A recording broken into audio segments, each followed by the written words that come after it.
Why is Trump targeting Harvard after Columbia? How foreign students will be affected? Explain. Joint Task Force to Combat Anti-Semitism will review $256 million in contracts between the U.S. government and Harvard.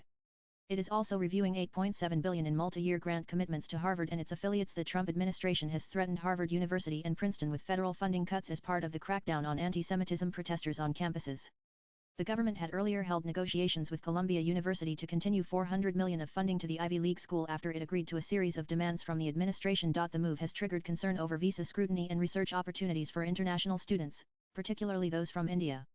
Immigration arrests and funding freezes are already affecting student life and academic roles. NANN and the Department of Education, Department of Health and Human Services, and the General Services Administration released a statement on Monday saying they will review federal contracts and grants at Harvard University. The statement further said the Joint Task Force to Combat Anti-Semitism will review $256 million in contracts between the federal government and Harvard and its affiliates. It is also reviewing more than $8.7 billion in multi-year grant commitments to Harvard and its affiliates. The task force was formed as a response to Trump's January 29 executive order called Additional Measures to Combat Anti-Semitism, the Department of Justice announced on February 3. While Harvard's recent actions to curb institutionalized anti-Semitism, though long overdue, are welcome, there is much more that the university must do to retain the privilege of receiving federal taxpayers' hard-earned dollars, Josh Grunbaum, a senior official at the General Services Administration, said in a statement, as reported by the New York Times. While the report quoted Harvard's President Alan Garber as saying, "We are not perfect, and Harvard would work with the federal government to ensure that they have a full account of the work we have done and the actions we will take going forward to combat anti-Semitism." Trump's executive order is officially aimed at targeting anti-Semitism, which saw an uptick in the U.S. and around the world after October 7, 2023, when Hamas and other Palestinian armed groups attacked Israel and led to the deaths of more than 1,100 people. More than 50,000 people have been killed in the enclave. The executive order has also laid the ground for the Trump government to deport those international students who participated in pro-Palestinian protests. NANN and pro-Palestinian students set up camps on the campus site called Harvard Yard on April 24, 2024 in solidarity with Palestinians in Gaza. Harvard's encampment, called Harvard Out of Occupied Palestine Hoop, was among several such encampments that were set up at several U.S. universities. They demanded that their universities divest from weapons companies and companies associated with Israel, among other things. In May 6, Harvard President Garber said in a statement that Hoop had disrupted the institute's educational activities. The right to free speech, including protest and dissent, is vital to the work of the research university. But it is not unlimited, Garber said. On May 14, the university and student protesters announced that they had reached an agreement to end the encampment.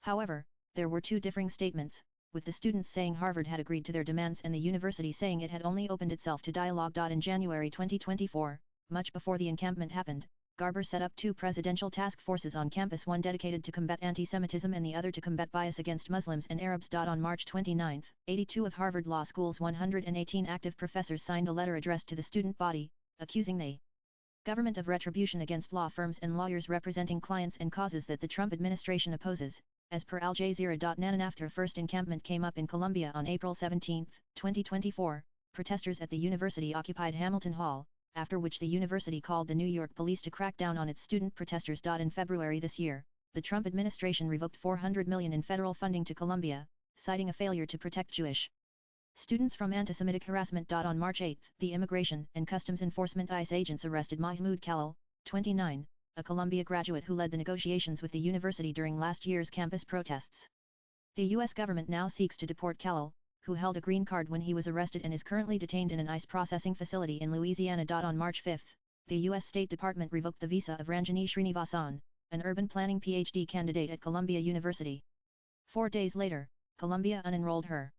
Srinivasan flew to Canada on March 11 before she could be deported. Columbia said it has deputed 36 security officers with special powers to arrest students when appropriate. On March 13, the Joint Task Force to Combat Anti-Semitism issued a letter to Columbia, stating 9 preconditions in order to restore the funding.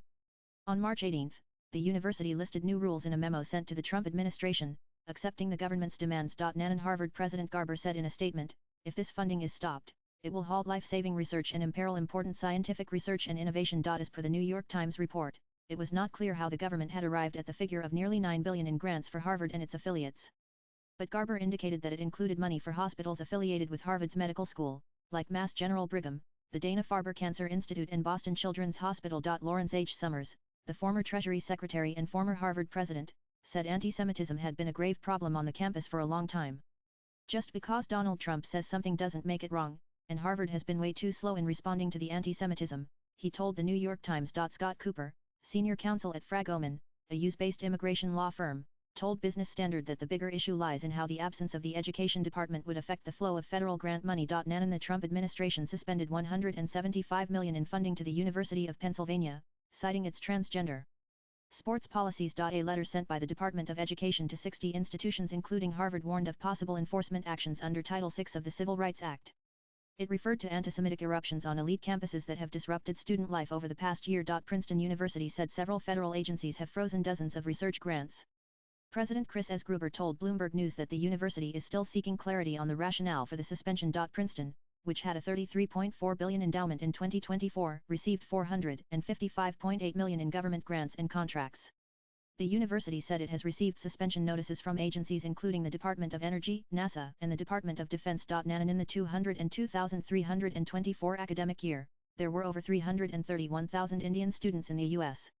According to the Open Doors report, 42.9 chose maths or computer science, and 24.5 were in engineering. With reduced federal funding to top U.S. universities, opportunities for foreign students will shrink. This will also impact American companies and industries, which rely on skilled workers in tech, healthcare, and other research-driven fields. Another problem is the rise in scrutiny of visa applications. Higher denial rates have already discouraged students from applying to U.S. universities. As a result, there is shift towards Canada, Australia, and the UK for higher education. Nan.